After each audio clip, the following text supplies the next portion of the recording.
هلته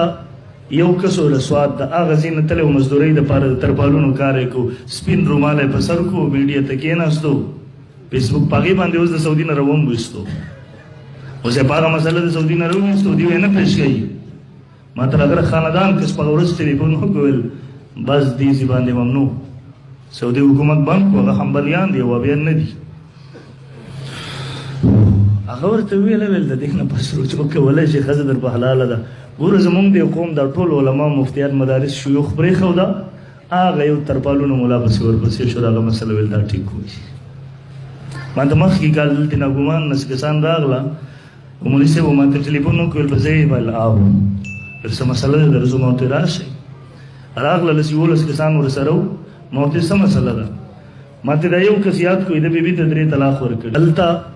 یو کس ول سواد د هغه ځای نه تللی و مزدورۍ دپاره د ترپالونو کار یې کو سپین رومال یې په سر کو میډیا ته کېناستو فیسبوک په هغې باندې اوس د سعودي نه روم ویستو اوس یې په هغه مسله د سعودي نه روویستو دوی یې نه پیش کوي ما ته اگر خاندان کس په ورځ ټلیفون وکول بس دې ځای باندې ممنوع سعودي حکومت بند کو هغه حنبلیان دي وهابیان نه دي هغه ورته ویل د دې نه پس روچ وکولی شي ښځه در په حلاله ده ګوره زمونږ د قوم دا ټول علما مفتیان مدارس شیوخ پرېښوده هغه یو ترپالونو ملا پسې ورپسې شو د هغه مسله ویل دا ټیک وایي ما ته مخکې کال دلته ناګومان زه چې څه ویمه او څه بیانومه د قیامت په ورځ زه د یوې خبرې ذمهوار یم او زه الحمدلله په هغه مولیانو کې او په هغه مفتیانو کې نه یم چې خبرې ته ګورم نه خو چې د خپل مذهب دپاره مې څه ووي او د خپل ملک دپاره او خپل مولوي صاحب دپاره او د خپل ځمکې دپاره او د خپلې ژبې دپاره نه الحمدلله زما همیشه کوشش دی چې زه قرآن او حدیث واضح کړم او په کوم ځای کې چې پلار مې په غلطه یې که نه نو پلار ته هم ته په غلطه یې او چې کوم ځای کې مې رور په غلطه یې ورته وایم وروره ته په غلطه یې ټول قوم مقابله کولی شم بحمدالله چې خپل قام ټولو ته وایم چې تاسو ټول په غلطه یې هر چا ته ویلی شم چې ته په غلطه یې ما کې د تعصب نشته او د یاد ساتئ حق هغه سړی بیانولی شي چې د چا لحاظ نه کوي د فایدې یې د ساتئ دې خلک وایي د اکثر مولیان ولې نه بیانوي د اکثر مولیان چې نه بیانوي پلاني صاحب او د پلاني صاحب د لاسه یې نه بیانوي او د جومات د امامتۍ د لاسه یې نه بیانوي او د مزدورۍ د لاسه او پیسې ورته میلاویږي دانې د هغې د لاسه یې نه بیانوي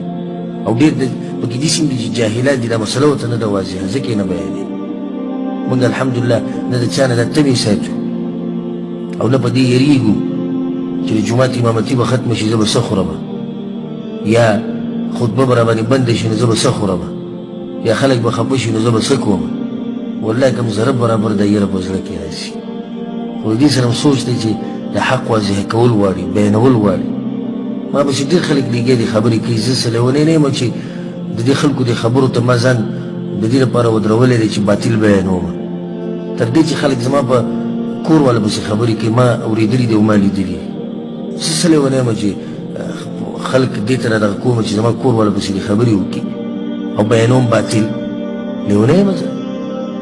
خو دا خبره زما حق ته الحمدلله ځکه مې دغه پروا نه کوم که څوک مې کور والا یادوي که ما یادوي او که پلار مې یادوي او که قوم او نسب مې یادوي هېڅ خبر نه یادوي دي چې مسله واضحه شي او ځکه مقارنه وکړئ چې بیا چې ته کېناستئ که زما دا خبرې به ولګوئ او د دې په مقابل کې که چا رد کړی یا څه خبرې کړي دا خبرې به ولګوئ خو په داسې به اوري چې یالله حق ګورم والله چې د نور په شان به زه دا خبره واضحه شي حق څوک بیانوي په باطله باندې څوک دي موږ الحمدلله نه به چا پسې کنځرې کړي نه هم د اوسه پورې څوک شرمولی نه هم چې ته د مولوي صاحب بېزتي کړې ده نه همیشه موږ د علماو احترام کړی او درس هم موږ دا ورکوو چې د علماو به قدر او احترام کوي زموږ بعض ملګري رد کوي په باطل باندې د هغه رد طریقه ورله نه ورځي موږ په هغوی باندې رد کړی دی چې ګوره ستاسو طریقه غلطه ده حق حق دی لا یجرمنکم شنآن قوم علی ان لا تعدلوا الله وایي داسې نه دی یو قوم سره د دشمني راشي او په هغې کې عدل او انصاف پرېږدي عدل او انصاف به نه پرېږدي مخامخ سړی که په غلط هم دی د خبرې یو اسلوب دی یو طریقه ده یو ادب دی یو احترام دی مطلب خو دا نه چې سړی د مرۍ نه نیسه ته به غلطه او ته بېدینې او ستا امام داسې او ستا مولا داسې او ستا کتاب داسې الحمدلله دا زموږ منهج نه دی او که څوک یې کوي نو هغه د سلفیت د منهج نه دی خبر دا بیماري بیا په سلفیت کې نه ده بیماري په چا کې ده بیماری په دغه کس کې ده. اسلام موږ ته ښایسته اخلاق ښولي که نه دي ښولي او د یو سړي اخلاق غلطي او خراب وي نو موږ سوچ اسلام غلط اخلاق خلکو ته ښیي نه دا خو د دې سړي نقصان دی چې د غلط اخلاق استعمالوي. اسلام خو نه دی ویلي چې غلط اخلاق استعمال کړي. موږ که چې د رد وکړو نو دا ووایو د پلاني شیخ صاحب د پلاني مولوي صاحب دا خبره کمزورې ده بس. د دې نه خو موږ د چا پسې تللي یو چې د ده قوم دا دی او دی سپک دی او دی رنګ یې داسې دی او دی بې عزته دی او دی بې شرمه دی او دی بې حیا دی او دی داسې او دی داسې دا خبرې موږ نه کوو. الحمدلله د یو مولوي صاحب ژوند خپل او د یو عالم ژوند دا د هغه خپل کار دی د هغه او د الله په منځ کې ده. زما د هغه د کور سره د هغه د ذاتیاتو سره هېڅ کار نشته. زما کار صرف د څه سره دی هغه د دې مسلې بیانولو سره دی بس. بعضو مولیانو په ما باندې شخصي ردونه کړي وو. ملګرو ما ته وویل موږ دې رد وکړو منسي چې رد پرې کوئ. هغه زما کور والا ته کنځلي کړي زه یې یاد کړی ته په جواب کې کنځلي کړي د هغه کور والا د هغه د کور والا په دې کې څه ګناه ده او د هغې سره زموږ څه کار دی او د هغې زموږ سره څه کار دی.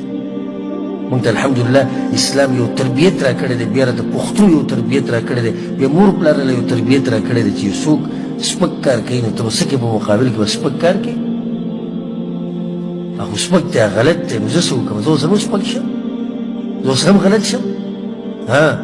که چېرته دې مولوي صاحب دا ووایي چې دا مسله داسې داسې ده او مسله یې غلطه وه نو دغه بیانوم چې مسله یې څه ده غلطه ده او دا زما ذمهواري ده. زه دلته دې لپاره نه یم ناست چې بس یو مجلس دی او لږ یو ګنټه موږ ناست یو بیا قصه ختمه شي.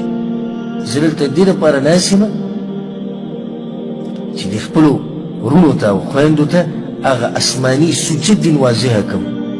کوم چې جبریل علیه السلام د الله نه اخیستی او بیا یې راوړی پیغمبر صلی الله علیه وسلم. زه دلته هغه دین بیانولو ته ناست یم چې هغه د دغه مدینې والا دین دی کوم چې هلته په قبر کې پروت دی د هغه دین دی او د هغه مذهب دی. دې لپاره ناست